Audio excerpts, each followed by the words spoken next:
Now I'd like to talk about components of the ecological community. We can define community as an assemblage of populations living in a prescribed habitat.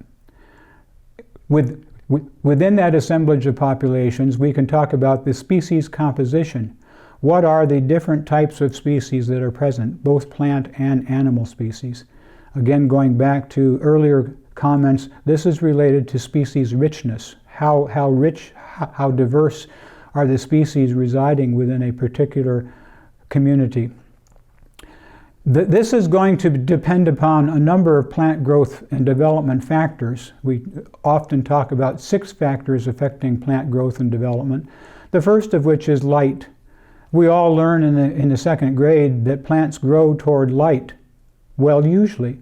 We can see in the right upper left-hand image, we can see these plants growing toward the daylight coming through a window.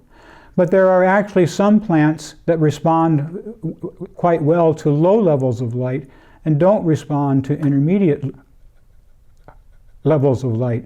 So the response of a given plant to intensity of light, the quality or wavelength of the light, and duration of the light will vary depending upon species. We see in the forest floor, in the lower right-hand side and the lower left-hand side, we see species that are tens of years old that are growing prone, prostrate on the ground, and are accustomed to growing in very low intensity light levels with very poor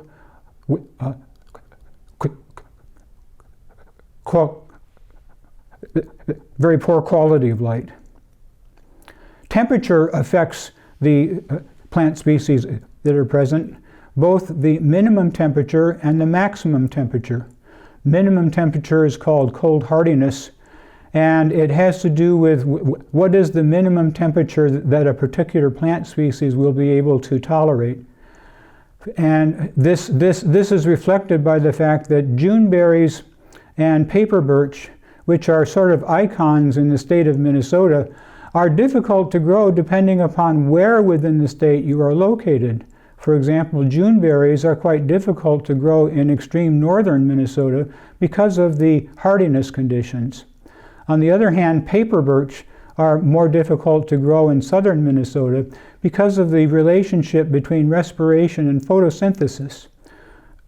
The ratio of respiration and photosynthesis is sensitive to temperature, and as temperature in the summer goes up, the rate of respiration exceeds the rate of photosynthesis, and the plant begins to wilt. Local evidence for increasing temperatures are quite profound. We see this diagram showing temperature regime from 1895 to 2015. From the period 1895 to roughly 1970, we see a fairly consistent pattern of fluctuating annual temperature regimes. On the other hand, starting in 1970, we see a steady increase of approximately 1/2 of degree Fahrenheit per decade.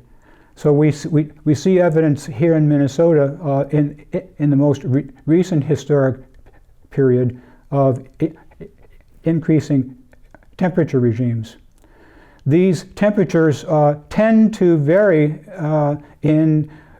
by season. For example, in the wintertime, there's a 2.5 degree Fahrenheit increase in temperature, whereas in the summer, it's only a 1 degree increase in temperature. But regardless, across both seasons, winter and summer, we're seeing a gradual increase in temperature. This affects the notion of what kind of climatic regime Minnesota is likely to have over the next few decades. This is what we call analog climates. What is the analog Minnesota temperature regime over a period of climate change? And by the year 2095, if warming continues, our summers that we experience in Minnesota will be similar to the summers that are currently experienced in Kansas City, with temperatures regularly exceeding 100 degrees. On the other hand, our winter temperatures will be similar to the temperatures that are currently experienced in in Illinois. We see an increase in average annual minimum temperature, and we see that increase in annual average minimum temperature pushing temperatures further north. So landscapes that in 1990 were characterized by an average annual minimum temperature of 20 degrees to 30 degrees below zero now experience average annual temperatures between 10 degrees below zero to 20 degrees below zero.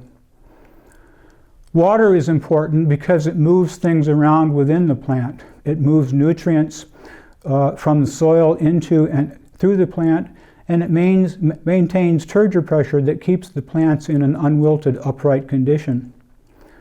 Air and atmospheric gases have to do with the exchange of material between the atmosphere and the plant in terms of substances such as carbon dioxide and oxygen. Nutrients are nitrogen, phosphorus, and potassium as macronutrients, and micronutrients such as iron, zinc, manganese, and magnesium. And finally, mechanical support. The capacity of a plant to support itself either by woody tissue in its roots or by clinging vines or climbing vines that have adaptive mechanisms that allow the plant to support itself. So these 6 basic factors of plant growth and development are going to affect the composition of species within a community. There are some plant growth control mechanisms. Liebig's law of the minimum defines the concept of limiting factor or combinations of factor that affect plant growth and development. Plant growth and development can be no greater than that allowed by the most limiting factor. These limits can be either minima or maxima. For example, minimum average annual temperature or maximum average annual temperature. Plants respond not to each factor independently, that is, not just to light or separately from water, separately from nutrients, but they respond to a complex of factors that a given habitat presents. For example, this image of the maple leaves that you see in the center on the left-hand side, this is a maple sapling tree that is over 30 years old. It is used to growing in a forest environment where light is very limiting. Light is very limiting because the canopy of surrounding maple trees blocks the light. If the canopy should open up, the small 6-inch tall sapling will immediately start to grow because light is no longer a limiting factor. Shelford's law of tolerance defines the width of tolerance range for any one or combination of factors that affects plant growth and development. For example, silver maples on the lower right-hand side are native. They grow in the Minnesota landscape in floodplain situations, very, very moist conditions, in some cases having their roots completely saturated in water. So generally speaking, we think of a silver maple tree as being a wet site species, but on the other hand, as exemplified by the slides in the upper right, silver maple also will grow quite nicely in upland soils that are much drier than the moist bottomland soils. So in that context then, and Shelford's law of tolerance, we can talk about the silver maple having a wide range of tolerance to moisture levels. The third concept of plant growth regulation has to do with competition among species for limited resources. For example, competition of species for limited levels of light, for limited amounts of nutrients, for limited amount of water. This development of adaptive consociative relationships among species within a community means that, for example, we can begin to see relationships going on between what's happening in the understory of a species, of a community, and what's happening on the ground layer. The understory shrub and ground cover layer adapt to growing and decreasing intensity and quality of light underneath the canopy. In this slide in the lower left, we've introduced an exotic species, buckthorn, and that exotic species comes in and tremendously regulates light quality on the floor of the forest, resulting in decline of ground cover underneath of the buckthorn. Whereas in the lower diagram, we see a high level of ground cover diversity. In my yard, the PITT Ranch, we can see competition for sun, water, and nutrients in a small garden plot that I have. The small garden plot is characterized by a shrub, a small shrub that grows to one side of the plot, underneath of which I planted begonias.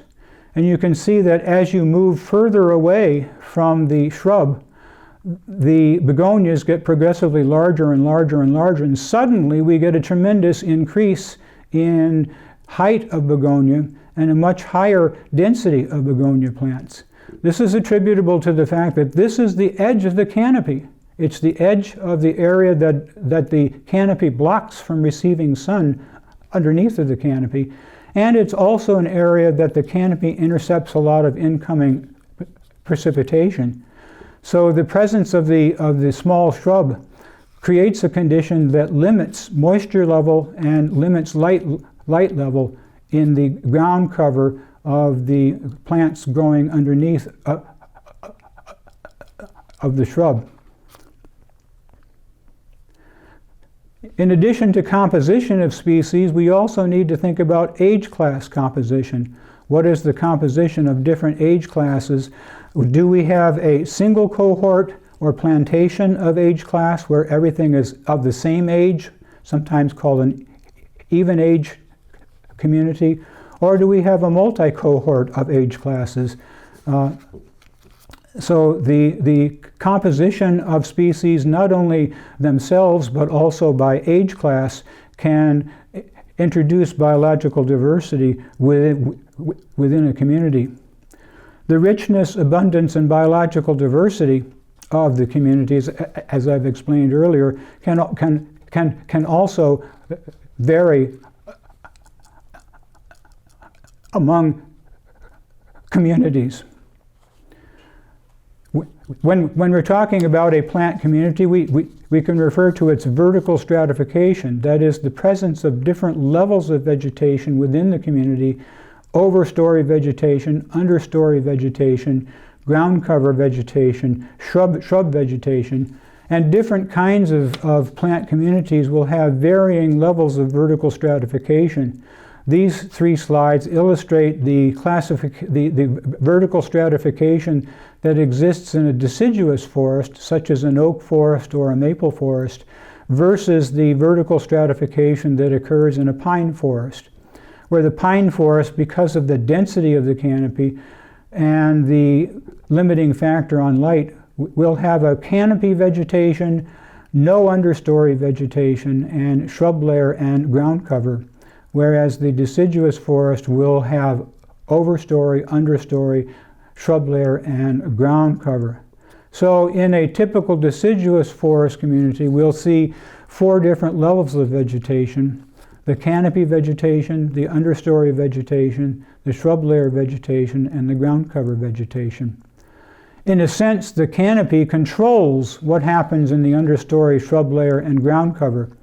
As I talked about earlier with the 30-year-old 6-inch tall maple sapling, the continuous presence of a canopy can retard the growth and development of ground cover plants or shrub layer plants. But if a hole in the canopy opens up, if trees are removed by harvest, or if they're removed by fire or by wind damage, then suddenly the bottom layers, the ground cover and the shrub layer, receive an increasingly higher level of sunlight, resulting in proliferation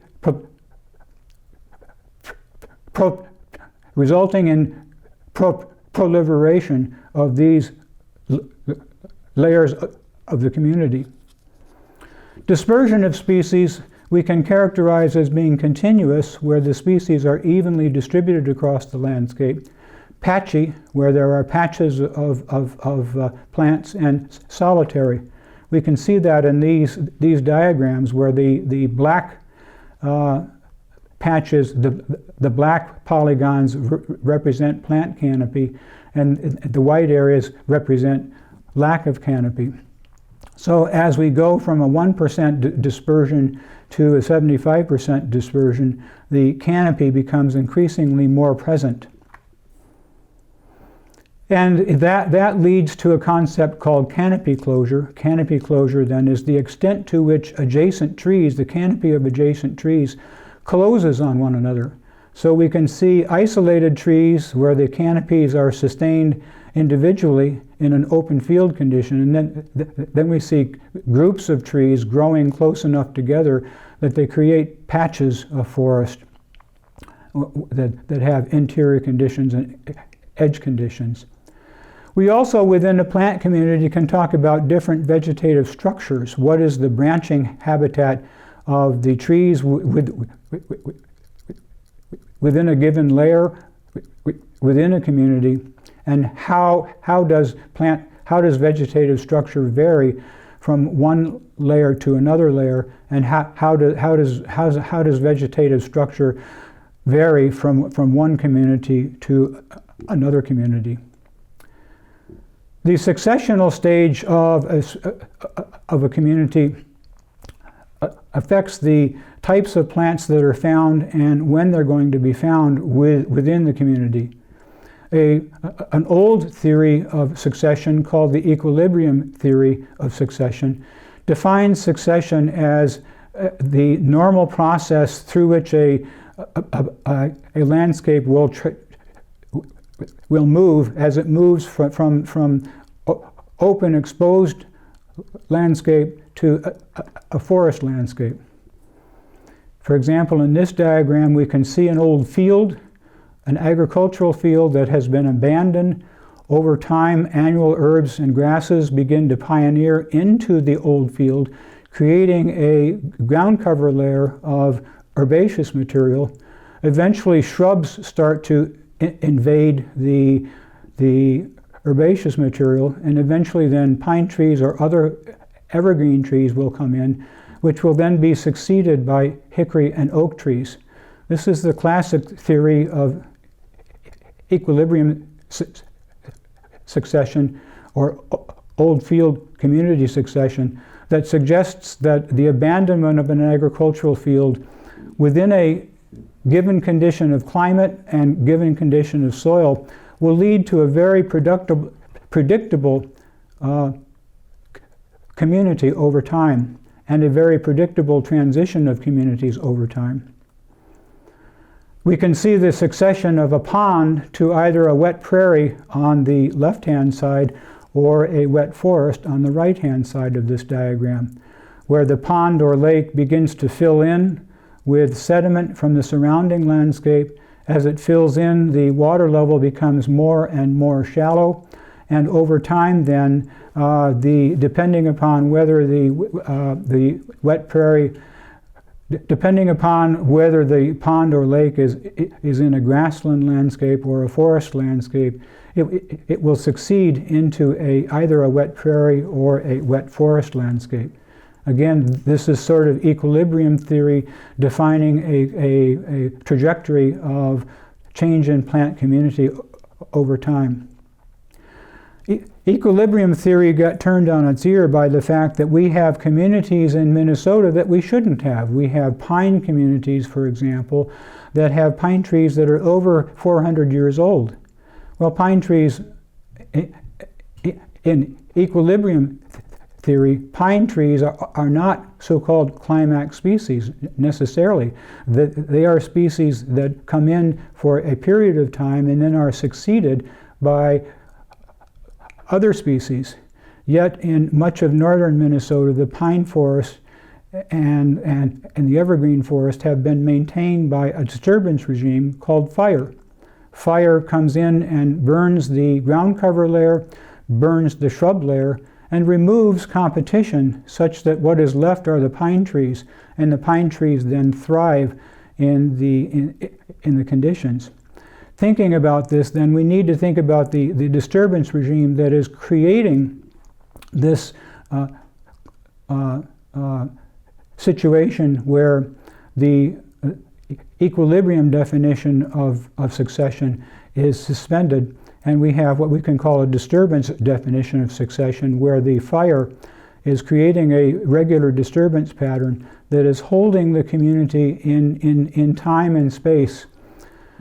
And in thinking about that, we need to think about the nature of the disturbance. What kind of disturbance is it? How intense is the disturbance? What is its duration and frequency? And what are the implications of the disturbance? So we can see over a 10-year period in Yellowstone National Park, following a significant burn, the rejuvenation of species underneath of the previous landscape conditions.